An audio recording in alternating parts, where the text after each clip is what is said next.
How thick was the glass on the Crystal Palace in the 1850 London's World's Fair? Well, as you can see here, it was just 1.55 millimeters or 1/16th of an inch.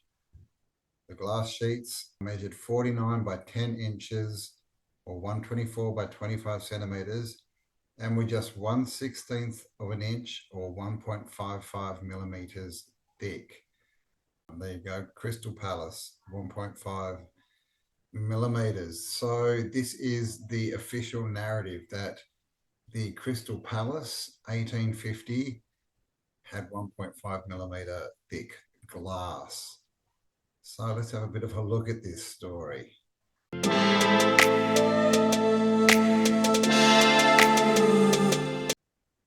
Hello and welcome. Campbell here from Autodidactic. And yes, the Crystal Palace in London, built in 1850, had just 1.5 millimeter thick glass, if you believe that one. So how much glass did they actually have in the Crystal Palace?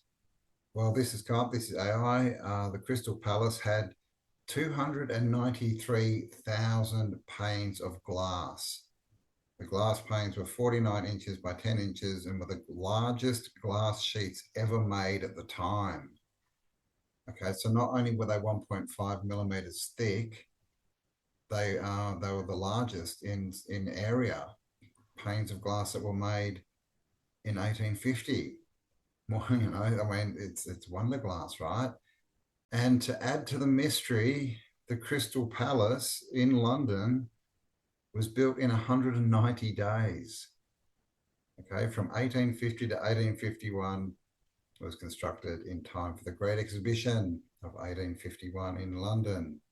New study reveals the Crystal Palace built in just 190 days, thanks to a now standard innovation, the threaded screw. The design of the glass structure was approved in 1850 and constructed in time for the Great Exhibition 190 days later, apparently. And when we look for images of the construction of the Crystal Palace, there aren't any. There's lots of drawings. Okay, this one's a good one, showing the construction methods, how they got this thing up in 190 days by just dragging pipes along the ground, and everything is human labor, right? There's no machines here. There's not even a concrete floor laid, so it just looks like they're building into the dirt. And they must have laid the floor later. It's pretty dodgy. This one, this shows you the scale of the Crystal Palace, right? With its, what was it, 293,000 panes of glass. And a lot of these you can see would even have to be curved, these panes of glass in the roof. But this is all we get, right? Just these drawings. And, photography was around. It was around in 1850, 1827 was when the first photo was taken, I believe. And so it was 20 years old by the time that this was constructed. And again, this was for the biggest exposition. It wasn't the first exposition, but it was the first one of the new age, shall we say, in London. A revolutionary building, the thinnest, largest glass, with screws used for the first time, and no one decided to take a photo. Now, we do have this one. This photo, you can see the nave looking north, Crystal Palace, and this is put up as a construction photo. But I think anyone who's done a bit of time in this topic will understand that it's probably a deconstruction photo, because this is all we get. Like this is the only one I've been able to find. And this, it kind of looks like they're deconstructing it as well. It's just got that feeling, but it could be construction, could be the only construction photo. I don't know, but it to me looks like this is taking it down. And the story with this, the first Crystal Palace, is it got moved to another site kilometers away, and stood there, I think it was until the 60s, 1960s, and then it burnt down, made of glass and iron. And so this is really what we get, just drawings, right? So there's no real evidence of this place being constructed. Just see these drawings that we get that are very, very archaic in the tools that they're using, because this was 1850s. They didn't have any even steam machinery, let alone electric. So this is the story. They did this and they built it in 190 days. So a bit more of it.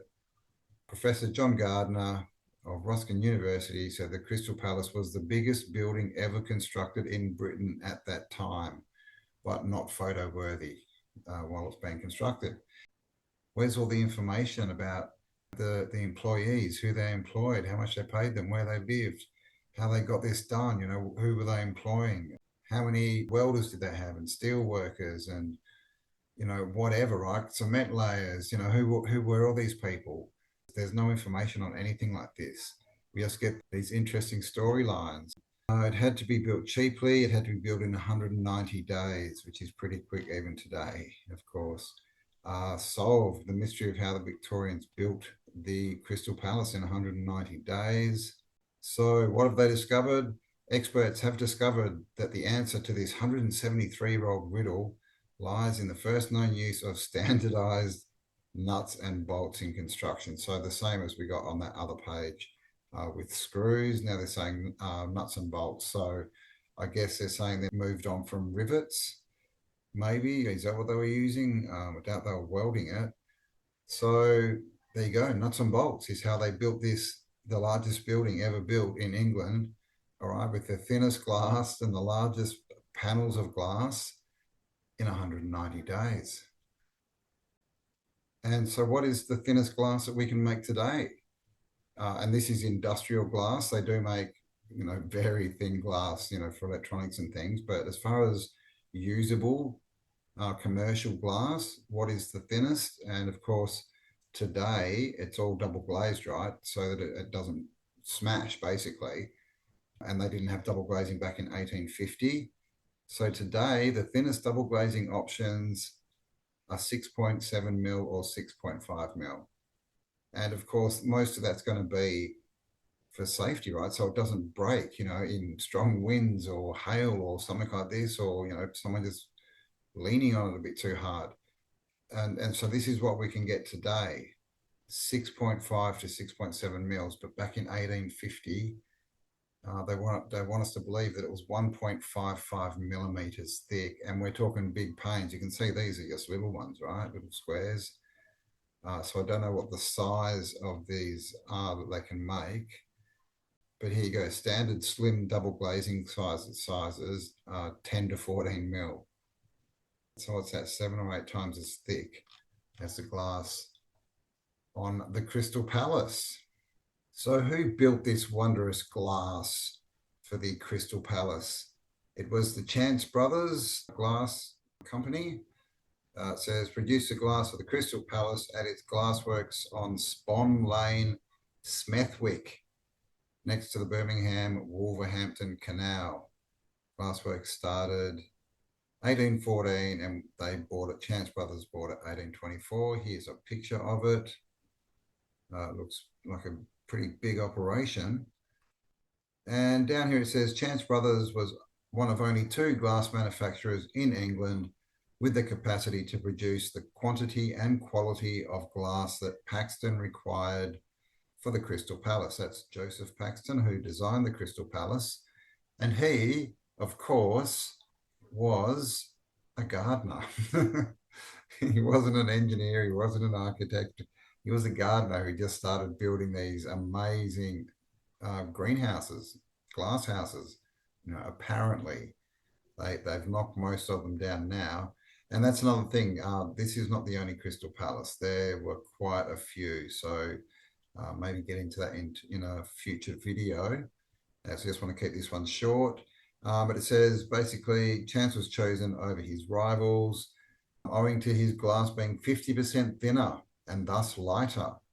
The sheets of glass measured 49 to 10 inches or 124 by 25 centimeters and were 1/16 of an inch or 1.55 mils thick. So they don't really say how they built it. They just kind of say there were advances in glass making, and so they made it.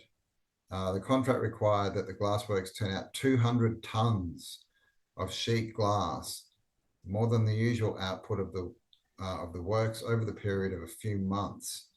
At the height of production in January 1851, some 60,000 panels of glass were produced in a fortnight.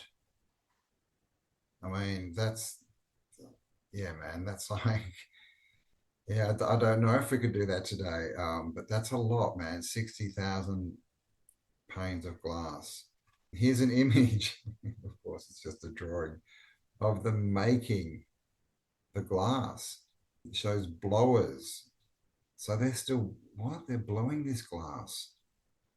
It's so this is an image of them making the glass. I'm not sure what this is supposed to show. They're in a dungeon or something, and they're blowing the glass with these handheld fans. That's the technology they were using to create the thinnest and biggest panes of glass ever in 1850, thinner than we do today. In total, the firm shipped 293,655 panes of glass weighing 400 tons. Okay, so to London, how'd they do that?